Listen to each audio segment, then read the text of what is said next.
Comment peuvent-ils dormir? C'est la question que se pose celui qui a incarné à l'écran un syndicaliste en lutte ou un maître nageur venant en aide à un jeune Kurde.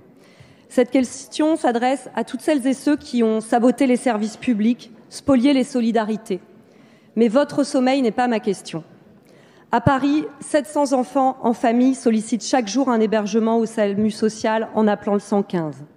146 bébés sont nés dans la rue cette année. Ils étaient 100 en 2018, 49 en 2017. Dans notre pays, des hommes, des femmes meurent dans la rue. Dans notre pays, des bébés poussent leurs premiers cris sur le bitume. Nous assistons à une augmentation historique du nombre de femmes enceintes et de nourrissons sans abri.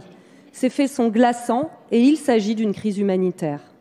Les femmes sans abri représentent 38% des sans domicile fixe. L'isolement des mamans qui dorment dehors met indéniablement leur vie en danger et celle des nouveau-nés. Elles peuvent causer la mort de l'enfant. Les séjours à la rue s'accompagnent d'autres tragédies. Le froid, la sous-nutrition, les maladies et les viols.